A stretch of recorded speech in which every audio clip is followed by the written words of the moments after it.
Hi everyone, welcome to our Wednesday TNT. It's the middle of the week. Boy, what a week it's been already, and we'll get to all the latest political news in the middle of the program. Plenty of other things to keep us busy with as well. But just when we thought we sort of had a handle on what was happening with the political situation in the last couple of days, well, it's all changed again. So suffice to say there's been some, quite irresponsible headlines in some of the media, but we'll unravel it all. And I was told I'm not allowed to use the word shenanigans anymore. Shambles? Can I use shambles? Anyway, on with the show.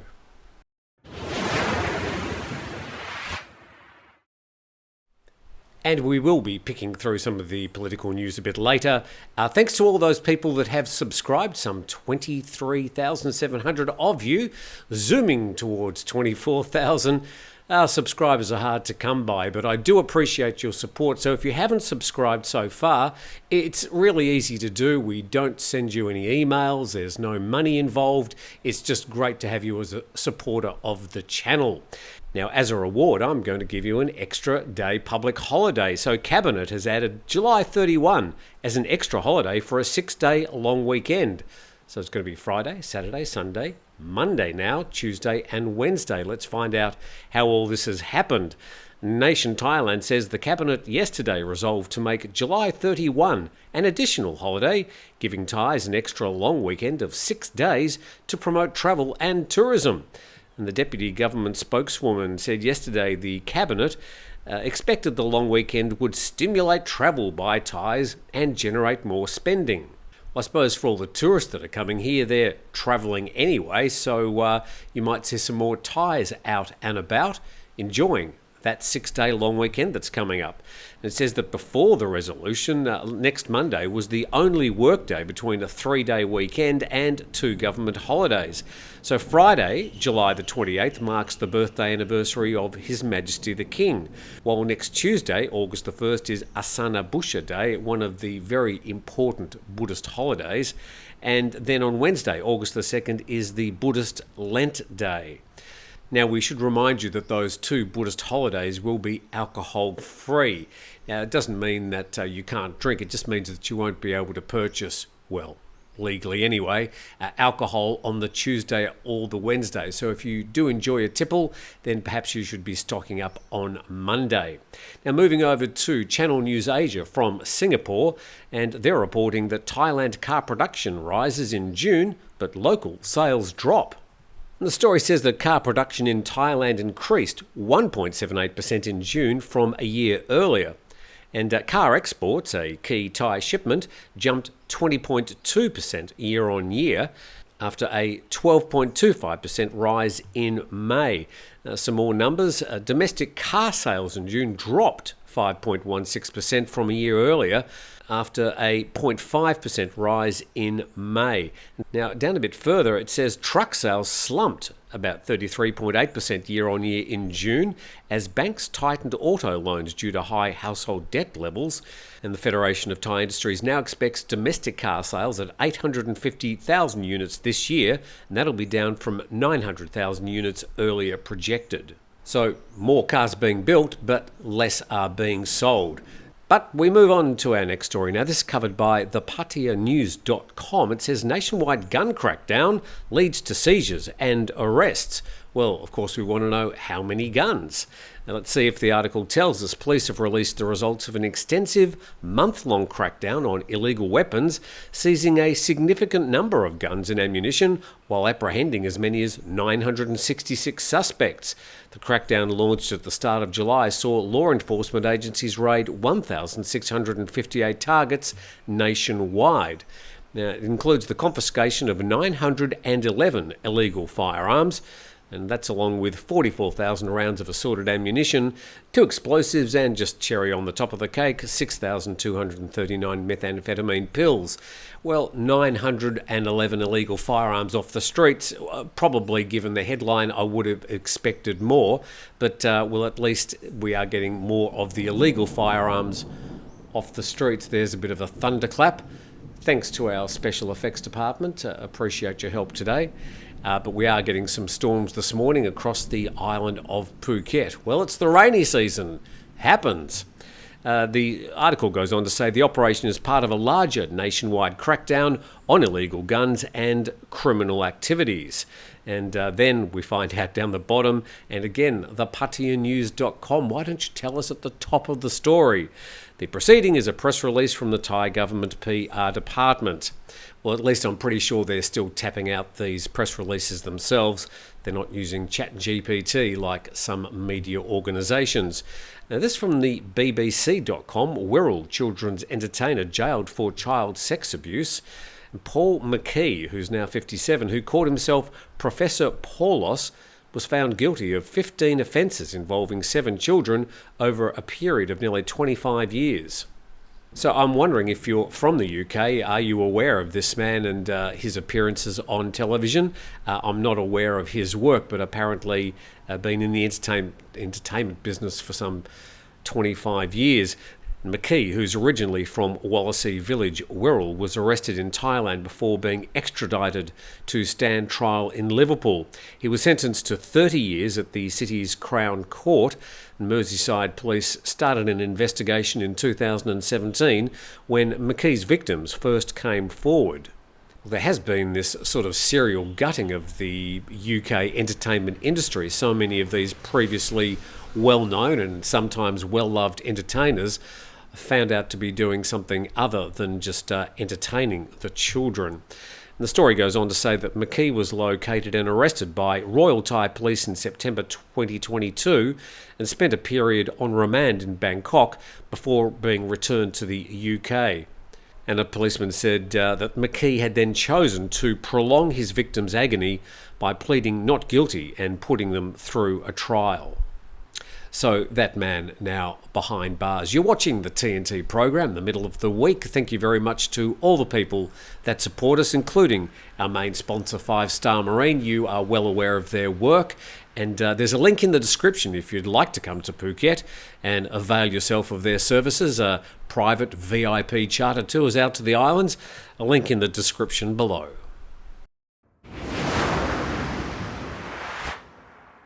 It's the Tim Newton Today program on a Wednesday, now doing a bit of political coverage, and well, it's been another very, very busy 24 hours. The Bangkok Post headline caught my eye yesterday, and then I sort of figured out what was going on. Let's have a look at it. It says, Parliament vote for PM postponed indefinitely. Well, I thought, what? I obviously had to read that. It says that the Parliament President has indefinitely postponed Thursday's planned joint sitting to vote for a new Prime Minister pending a Constitutional Court ruling on the rejected nomination of the Move Forward Party leader Peter Limjaroenrat. Mr. Wan said yesterday that he made the decision after consulting with legal officials of the House of Representatives and his advisers. They were of the view that if the prime ministerial vote went ahead tomorrow, it would potentially lead to problems when the Constitutional Court made its ruling afterwards. So the Constitutional Court got quite a few matters on their table at the moment. They will be meeting today. Anything could happen. Let's read more. Another reason for delaying the joint sitting was that many elected MPs and senators were worried they'd not be able to attend ceremonies to celebrate His Majesty the King's birthday in their respective provinces on Friday if the sitting was prolonged. In other words, they've already made arrangements. They'd much rather be dangling their feet in the Gulf of Thailand on a Pattaya beach than sitting in Parliament. And the 8 parties in the coalition were scheduled to meet yesterday afternoon to hear a progress report from Pheu Thai. But the meeting was cancelled at the last minute, with Pheu Thai conceding it had little progress to report so far. That progress basically being how to ditch the Move Forward Party nicely and find some sort of way around this political impasse. We go to nationthailand.com now, and the Prime Minister of Neverland, a messy state of affairs.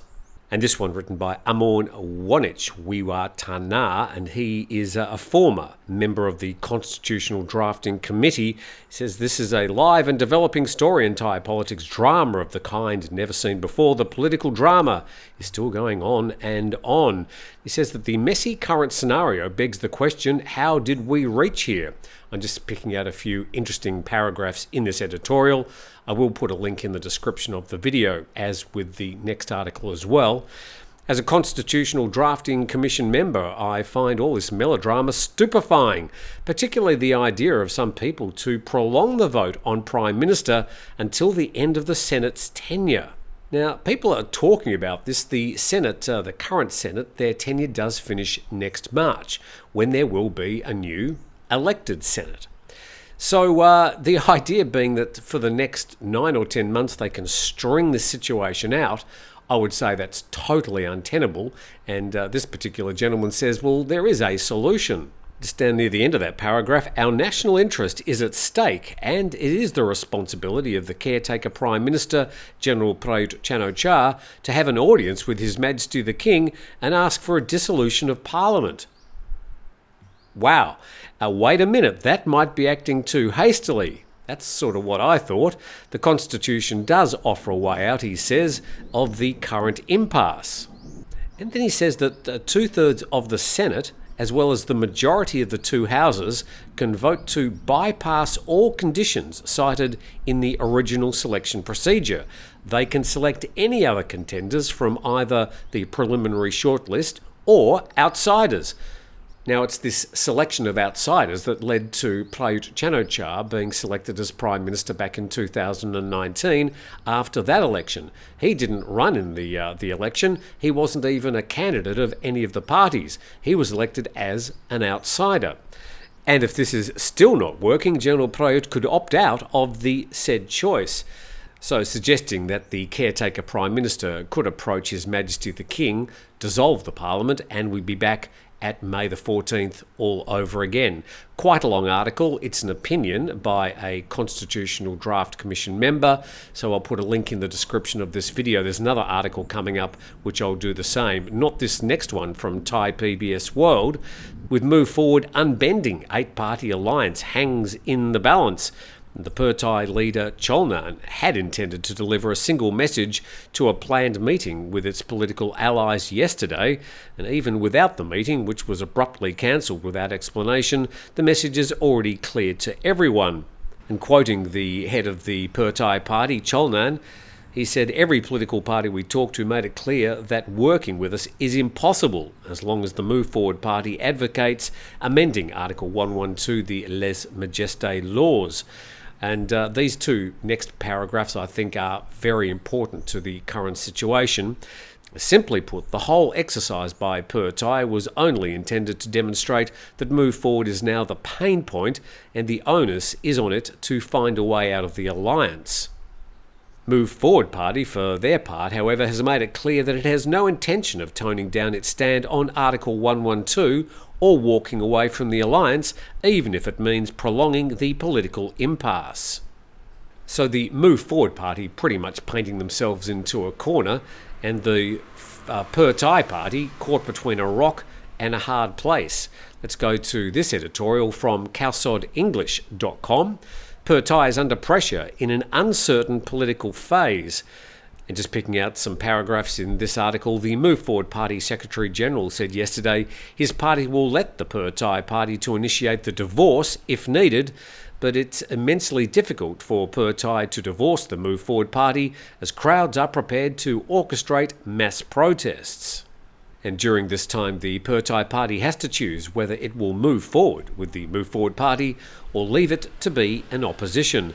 No matter which path is chosen, the Pattaya Party will be opposed by either side. So cutting to the chase, we've got a Constitutional Court meeting today. We don't know if they're going to decide on anything. Probably not. The Thursday joint sitting of Parliament, the third opportunity to elect a Prime Minister, that's now been postponed. We've got a 6-day long weekend for all the politicians to, cool their heels, and let's hope that cooler heads do prevail. And in the meantime, the protesters are sort of just getting their signs ready. They're all ready to take to the streets depending on what happens. But at the moment, they don't really have much to protest about because nothing has sort of been finally decided. That's about it in the world of politics, and for all those people that aren't interested in politics, you can now come back.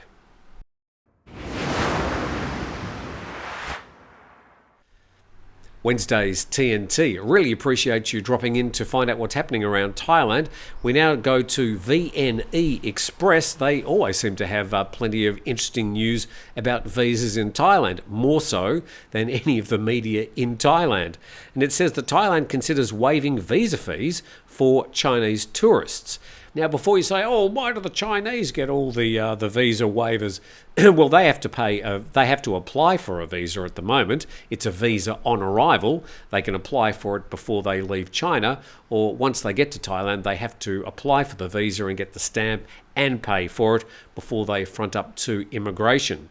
A lot of Westerners, of course, just can arrive and have a visa waiver.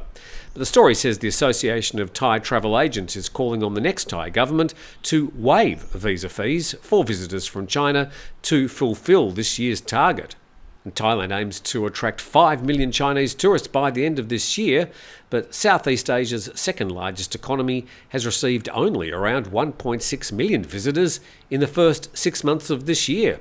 And Thailand's visa application fee, including service charges, cost between 1,900 and nearly 2,400 baht per person, while the visa on arrival fee stands at 2,000 baht. And down the bottom there it says Malaysia, for example, offers easier visa procedures that take only 1 to 3 days to process, with a visa fee of around $28, that's US, per person. So, I think most people from China, they actually get the visa on arrival. So they get off the plane, they have to then queue up, fill out the forms, apply for the visa, pay for it, and then go to immigration. Not many of them do it before they leave China. And a story, this is from the World Health Organization, addressing a range of risk factors for drowning through cross-cutting action in Thailand. And drowning is the leading cause of death among Thai children under 15 years old. Every year, 1,500 people drown in Thailand. But the Merit Maker initiative was developed, encompassing 10 crucial components, including management, environment, resuscitation, information, training, media advocacy, kindergarten daycare, education and research. And Dr. Therese, who's part of the Department of Disease Control at the Ministry of Public Health, said before our public health officials didn't really know where to start when talking about drowning. Now everything is based on the 10 components. They know what to do, how to train others, and what to focus on. And the things they did focus on: Thai Drowning Prevention Day, launched awareness campaigns, integrated drowning prevention measures into various sectors, such as education and child health promotion, and preventative programs like well baby clinics. Then they introduced warning labels on baby bathtubs, setting swimming and water safety standards, a comprehensive national drowning prevention system and network. And well, here's the result of all that work. The impact of the Merit Maker initiative has been significant. Since its implementation, drowning incidents among children under 15 has decreased by an impressive 33.5% between 2014 and 2020. So great to see the results of that Merit Maker initiative, and over those 6 years cutting down childhood drownings by 33%. Great result. Reminds me that in Australia during the 80s and 90s, we had this enormous campaign, transformative campaign to stop Australians drink driving, and they also had extremely impressive results. But it took 20 years of us basically being bombarded with ads about drink driving and, of course, enforcement to change the behaviour. But if you stick to these things, if you're consistent, you can make changes through these campaigns. And just finally, from the Bangkok Post, ring removed from tourists' thing. So they can't seem to be able to say the word penis in their headline. Really, ring removed from tourists' thing. Anyway, in Pattaya, rescue workers helped a Swiss tourist take off his constriction ring after it became stuck. And rescue workers were called to help a 52-year-old Swiss man who was suffering acute pain from the ring, usually worn at the base of the penis to maintain an erection by slowing blood flow. Not really sure what's going to happen to our monetization today with YouTube. And two rescue workers from the Volunteer Foundation said that the Swiss tourist called them from an apartment in South Pattaya at 9 p.m. and said that his penis had become painfully swollen due to the ring. The good news is the stainless ring was carefully removed by the medical team. Well, it's an interesting way to meet new friends. Hopefully the Swiss man's recovering and that the two volunteers were well thanked. Thank you very much for joining in today. Hopefully you're a bit more up to date with things happening around Thailand. Please subscribe to the channel if you get an opportunity. Big thanks to our sponsors, 5 Star Marine, and we look forward to seeing you tomorrow.